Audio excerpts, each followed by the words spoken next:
नमस्कार दोस्तों, story world channel में आप सबका स्वागत है। आज की कहानी है सास हो तो ऐसी। आइए सुनते हैं कहानी। आजकल मीना जी के घर में बहुत धूमधाम से शादी की तैयारी चल रही है। हर कोई बढ़ चढ़कर शादी में हिस्सा ले रहा था। पता ही है शादी के घर में कितने काम होते हैं। जब तक बेटी विदा ना हो जाए तब तक कुछ न कुछ कमी रहती ही है। यही हाल था मीना जी का और उनके पति राजेश जी का। वो बेटी की शादी में कोई कमी नहीं रखना चाहते थे। हर चीज़ को अच्छे से अच्छा करने की कोशिश कर रहे थे। मीना जी अपने पति राजेश जी से बैठकर बातें कर रही थी। तभी उनके बेटे का फ़ोन आ गया। बेटा, कब आ रहे हो? बहन की शादी में बस कुछ ही दिन रह गए हैं। अभी बहुत काम है बेटा, बस जल्दी आ जाओ। बस माँ, 1-2 दिन में आ जाएंगे। मीना जी और राजेश जी का एक बेटा मनीष और बेटी प्रिया है। मनीष की शादी अभी 2 साल पहले ही रिया से हुई थी। दोनों पति पत्नी मुंबई में नौकरी करते थे और अभी दोनों को ऑफिस से छुट्टी नहीं मिली थी, इसलिए वो लोग अभी नहीं आ पाए थे। बेटी का अच्छे घर से रिश्ता आ गया तो इस साल उसकी शादी है, जिसकी तैयारियों में राजेश जी लगे हुए थे। बीच बीच में मनीष भी शादी की तैयारियों का जायज़ा लेने आ जाता था। हाँ, उसकी पत्नी रिया नहीं आ पाई थी क्योंकि दोनों का साथ में आना थोड़ा मुश्किल हो जाता था।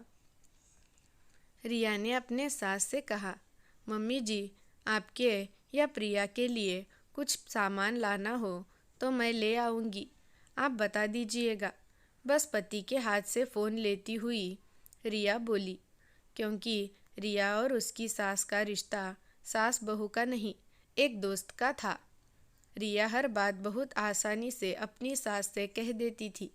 नहीं बेटा, तुम अपनी तैयारी करके आना, यहाँ तुम्हें कुछ लेने का समय नहीं मिलेगा। अभी बहुत काम पड़े हैं, आकर तुम उसमें बिज़ी हो जाओगी। मम्मी जी, मैंने तो हर फंक्शन में पहनने के लिए ड्रेस ले ली, साथ में मैचिंग ज्वेलरी और चूड़ी सेट भी ले लिए हैं।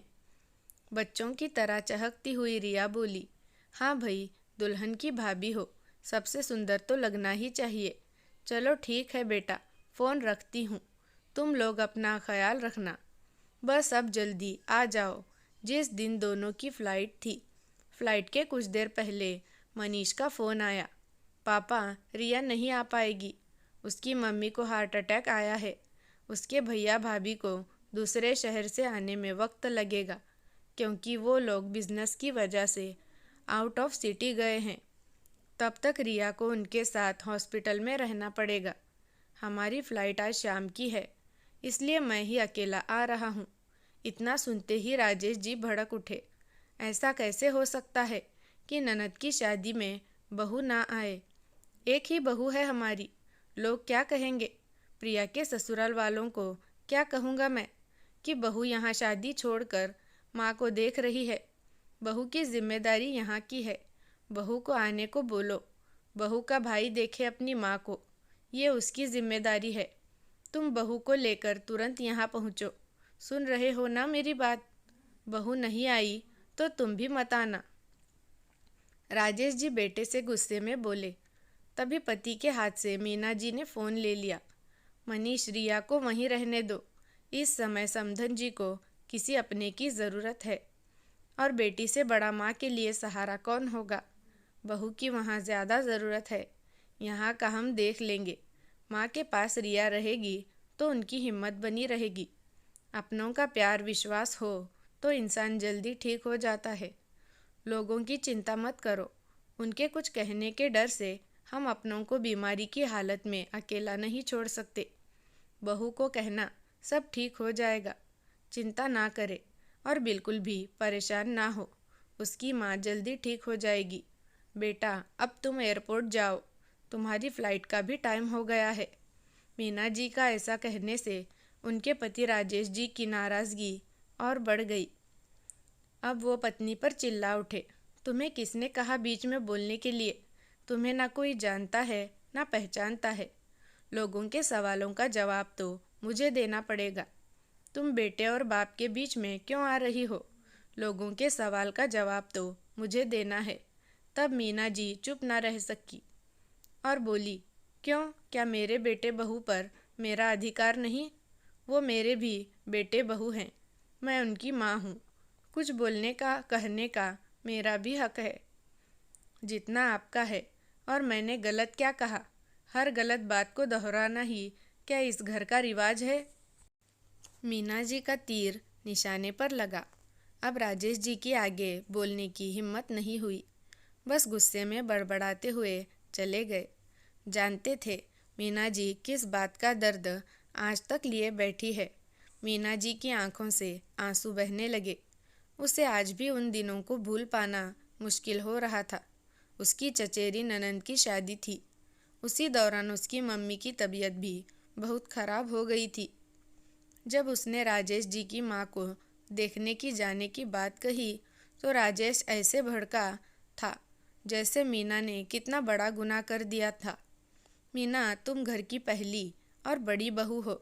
इस समय तुम्हारी ज़रूरत यहाँ है, वहाँ तुम्हारा भाई है, वो देख लेगा। तुम्हारा फ़र्ज़ पहले ससुराल के लिए है, ना कि मायके के लिए। उसने बड़ी आस भरी नज़रों से सासू माँ की तरफ देखा और उन्होंने भी उसका साथ नहीं दिया। पूरी शादी में अपने आंसुओं को छुपाकर होठों पर मुस्कुराहट बिखेरना कितना मुश्किल था, ये बात वही जानती थी।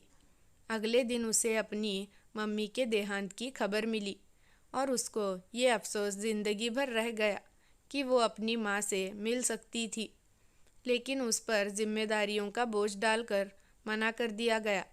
ऐसा नहीं था कि वो बहू के ना आने से दुखी नहीं थी, लेकिन फिर भी वो चाहती थी कि रिया अपनी माँ के पास रहे, क्योंकि माँ सिर्फ बेटे की जिम्मेदारी नहीं होती, बेटियों की भी जिम्मेदारी होती है और एक बेटी से वो ये हक नहीं छीन सकती थी।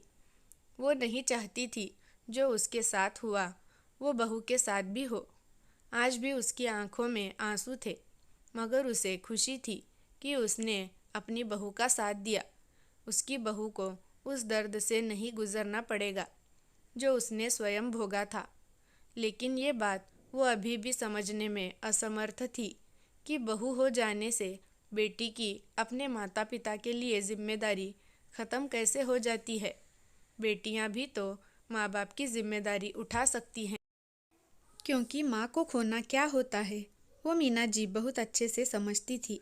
शादी के बाद एक बेटी की जिम्मेदारी बस ससुराल नहीं होती, वक्त आने पर वो माँ बाप की जिम्मेदारी भी निभा सकती है और उठानी भी चाहिए, क्योंकि जन्म देने वाले माँ बाप से बढ़कर और कुछ नहीं होता। दोस्तों, इस विषय में आपकी क्या राय है, कमेंट में ज़रूर बताना। आपकी राय मेरे लिए महत्वपूर्ण है। धन्यवाद।